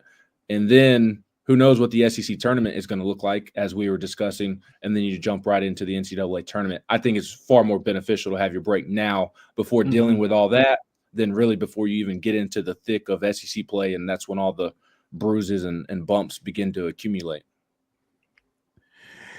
Ben McKee of Go Vols 24/7 joining us here on Main Street Sports today, presented by the Tennessee Orthopedic Alliance of Columbia. Ben, we've talked about Tennessee's sporadic offense in terms of the men's basketball team. 75-6 is the cumulative score of the defending national championship University of Tennessee baseball team through its first 4 games in favor of the defending national champions. Offense, no issue for Tony V's bunch. No lack of entertainment with that bunch. You can watch them score a lot, and you can watch them win a lot while they are scoring a lot. So, I mean, the competition, particularly with Hofstra, I was surprised UNC Asheville was that bad. I did not expect 29-4 against UNC Asheville. I expected a run rule, but not that type of run rule to where there were 22 walks in the game. We were in mid-season form with midweek baseball over there. 17 hits, 22 walks. Thankfully, Tennessee did not have a lot of walks on its end with its pitching staff. But Hofstra, there's a point where that is not fun to watch. Buddy, I reached it in like the 4th inning. And you're stuck. Yeah, I'm stuck. Thankfully, the run rule exists. I probably would have left if the run rule was not a thing. I mean, it was 29-4 in the 5th or 6th inning. And if you're playing 9 innings, I mean, you're just halfway through. I mean, Tennessee, if it was a 9-inning game, they're on pace to score 50, 55 runs, almost 60. I'm not sitting around watching that. If it's do they do Zoom post game? They do not. They do not. They do it so in person. That might have been a little bit of an issue then, getting your post game interviews. But yeah, you could have left and then came back also. Yes, I would have been willing to skip. And the biggest issue was how cold it was. I mean, I had some gloves where my fingertips were sticking through, and my fingertips felt like they were about to fall off. This weekend is not going to be fun either. So we'll see. But yeah, the Tony V's offense looking like Tony V's offense. I think we'll learn more about the offense this weekend against a much better Sanford baseball program that is routinely very, very strong. They have beaten SEC teams in the past. They have had players leave to go play at SEC programs through the portal. Hofstra I don't think you can take much away from that. I mean, obviously it's still good to see, but they had not been outside before they got to Knoxville. They were practicing in a gym the entire preseason. And the first time they got to practice outside was last Thursday, a week ago, the day before they played at Tennessee. And it was very, very obvious. But you'll be able to learn more these next 2 weeks. Sanford this weekend. They go to Houston next weekend. Oklahoma State, Rice, and Arizona are the 3 teams that they will play. But I say that, take it with a grain of salt, but I do believe that this offense is once again just going to be very deadly. I mean, they just have a lot of professionals up and down the lineup, and they have as much depth and options as they ever have. And this freshman class, it's silly. It's silly how talented and how quickly they can have an impact. So I do think it is going to be one of the best in the country, if not the best. But we will maybe solidify those thoughts this weekend or next weekend when they go to Houston. While we're talking Diamond Vols, want to mention that Tennessee's softball team is participating in the Mary Nutter Classic this weekend. I think they had 2 games today, 2 tomorrow, and 1 on Saturday. But the Lady Vols out to a 10-1 start after losing to Nebraska in their season opener. They've won their last 10, and Columbia Central graduate Savia Morgan, number 2 on the team with a .464 batting average, leading the team with 16 runs scored. I'm not sure, Ben, how much you keep up with softball. But I do keep up with softball. I usually lock in once conference play begins. I keep up with whether they have won or not. I have not been able to sit down and watch just with basketball and baseball. You're a little busy. A little bit, and keeping up with the Lady Vols basketball team right now, another big game tonight. So I know whether they have won or lost, and then I start truly paying attention and watching once they get into the thick of SEC play. My mom played softball. My sister played softball. So I grew up going to softball tournaments when I wasn't playing baseball. So I grew up watching Lady Vol softball with my mom and grew up on Monica Abbott and all the other greats that have come before her and after her. So I do keep up, but I really start to dig in once SEC play rolls around. Well, keep an eye out for our hometown hero, Savia Morgan, again. She's getting it done as an incoming freshman for Coach Weekly and the bunch up there. Speaking of the Lady Vols, again, as you said, they've got a game tonight, top 25 matchup with Alabama before they go to Gainesville on Sunday. Yeah, a big-time matchup. Christy Curry's teams are always stout and well-rounded, and no different this year. Top 25 team, as you mentioned. It feels like the Lady Vols are starting to hit their stride. It feels like all of those early conference play close losses are starting to pay off. I thought the Ole Miss win on this past Sunday was tremendous and maybe didn't get the credit that it deserves. Because there's a lot of the Lady Vol fan base is a diehard group, and it is a large group, but there's also a lot of casual Lady Vol basketball fans that watch and maybe don't see the number next to the opponent's name and aren't as familiar with it. But Ole Miss has been in and out of the top 25 throughout the season, and I love Coach Yo.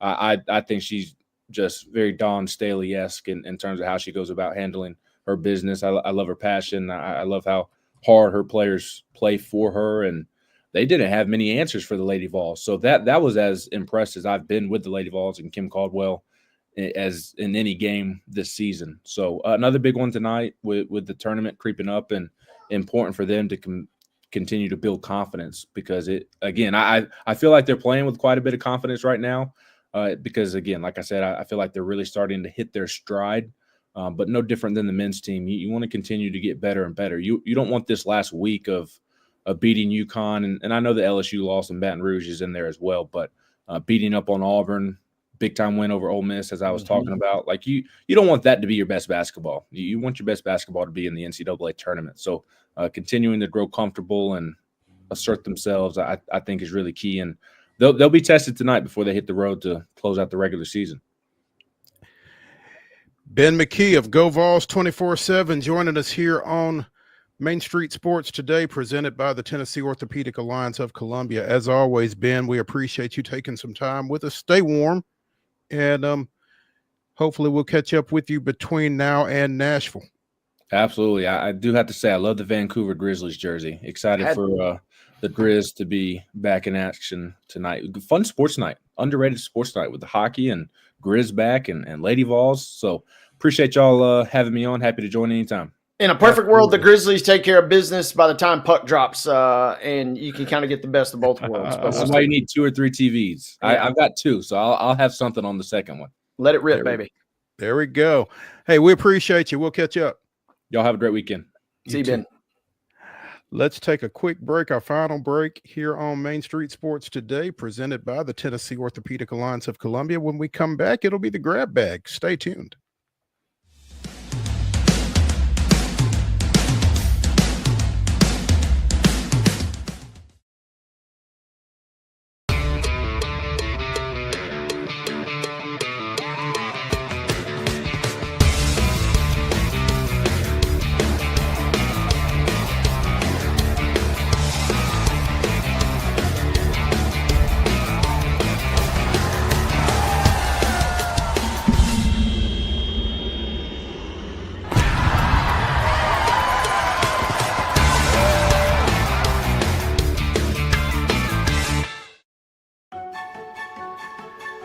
So, you want to be a part of the Busy Bee team, huh?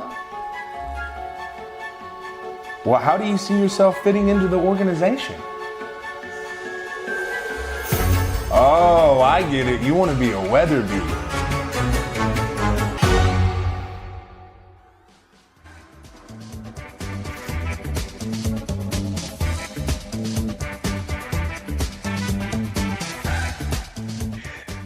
It is the final segment of Throwback Thursday here on Main Street Sports today, presented by the Tennessee Orthopedic Alliance of Columbia. I'm Maurice Patton. That's Wade Neely, and I was trying to get the Major League Baseball Network on where the Cubs and Dodgers are playing because I forgot to turn it on before we got started, but my TV was slow.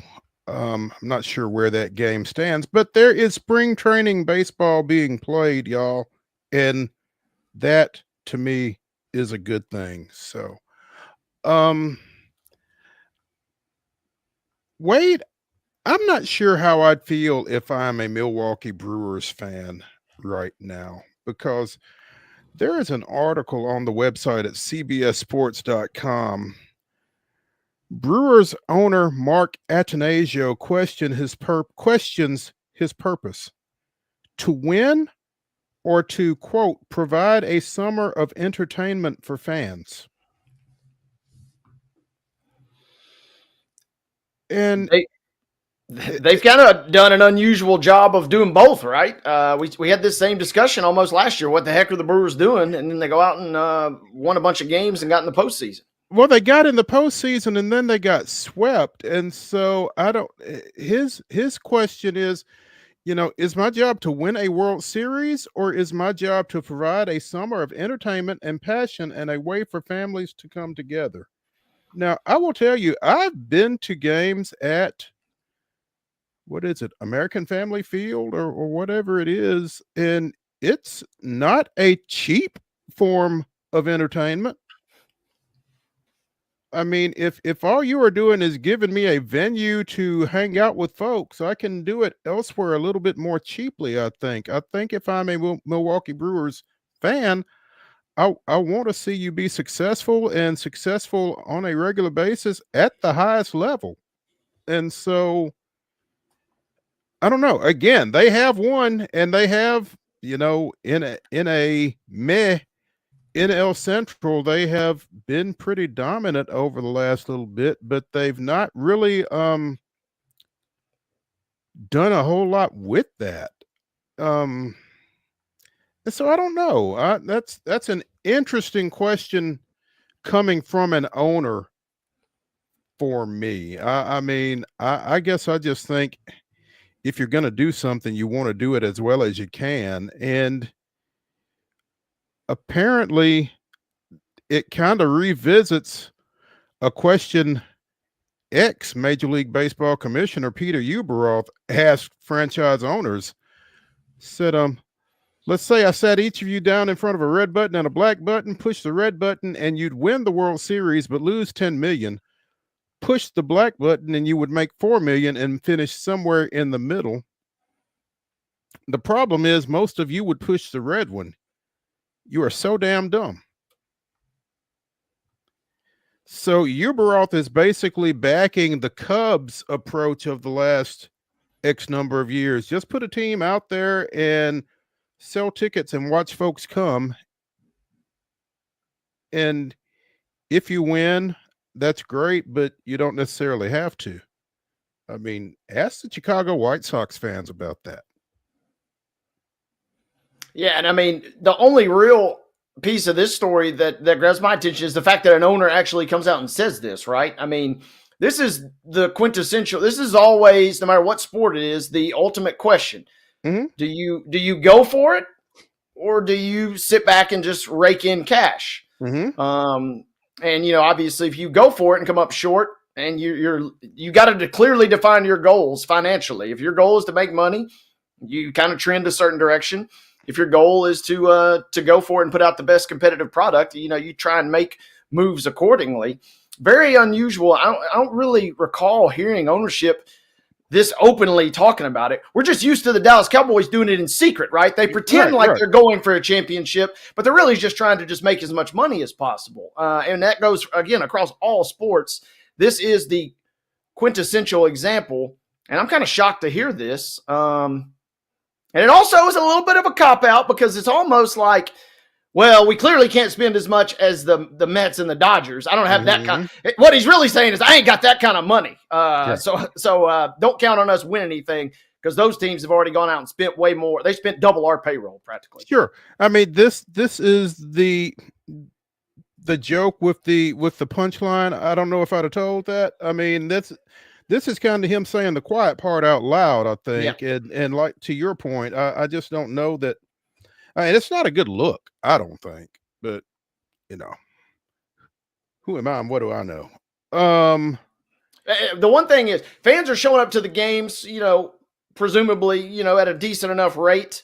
The last thing you want to do is kind of pull back the curtain, right? And say, I'm just getting you guys in here to stack cash. And if we win, that's great. But if we don't win, I don't really care either. That's kind of the last thing you want to do. You're kind of shortchanging your customer and your fan base there. So again, I'm kind of shocked to read this. Yeah. Former Georgia quarterback Carson Beck got a rude welcome to Miami overnight, apparently. Both his Mercedes and his Lamborghini were stolen, according to a report from a local talk show host that is being published on CBS Sports. His car and the SUV belonging to his girlfriend, Miami women's basketball player Hannah Cavender, were all stolen overnight. Her SUV has since been found. His Mercedes and his Lambo are both still missing in action. This would have never happened in Athens, Carson. I'm just saying. Yeah, I mean, it's a smaller town in Athens, right? I mean, and they love their dogs. In Miami, not everybody loves the Hurricanes. So you got all kinds of walks of life. And somebody in Georgia would have gone to bat for old Carson, I feel like. Well, not only is it bigger in Miami and everybody loves their dogs in Georgia, but there are so many Mercedes and Lamborghinis running around, excuse me, in Miami that they may not even know whose it was. That's a good point. They could have thought it was Joe Smith from down the street. Really, it was Carson Beck. Oh, my apologies, Mr. Beck. I wouldn't have stolen it if I had known it was our starting quarterbacks. Yeah, right. Wow. That's more money, more problems right there. First world problems for Carson Beck. I hope he gets his Mercedes and his Lamborghini back. Surely he had insurance. Wade, we've talked about the Four Nations final tonight, the U.S. and Canada in the championship of that made-for-TV tournament. Should the U.S. win this thing and beat Canada for the second time in less than a week, does that mean anything in terms of global hockey power, do you think? Does the U.S. have to be taken a little bit more seriously should that take place tonight? I would think so, but I just listened last night. I was listening to the latest episode. Pardon my take. Our boy Biz Nasty, Paul Bissonnette, was on, and he's a proud Canadian, but he opened the segment by saying, hey, the U.S. has been coming, and they're getting closer by the day. The investment in youth hockey continues to kind of blossom for the United States. Tonight would be a perfect culmination, and it kind of feels like, we're stepping on Canada's corner a little bit. When you get to the Olympics, obviously, it's a bigger field. There's more that's going to be going on next year. So, who knows what could happen. Anything can happen when you have more nations involved. But it would be nice, and it does feel like, I'm going to walk around with my chest out a little more the next time I run into my good Canadian friend, Guy Schaefer. I'll tell you that much if USA wins it tonight.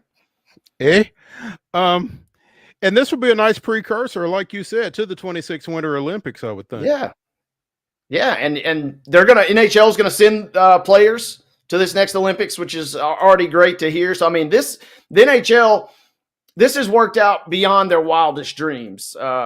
It's going to be fantastic tonight, and I'm rooting for the red, white, and blue. There we go. That's going to do it for the Throwback Thursday edition of Main Street Sports today, presented by the Tennessee Orthopedic Alliance of Columbia. Again, we will not be broadcasting live tomorrow because I will be at the TSSAA Wrestling State Championships out at the Williamson County Ag Expo. Holler at me. I'll be around. We will be back here Monday, 2 o'clock, recapping the weekend. We look forward to seeing you then. Y'all have a great one.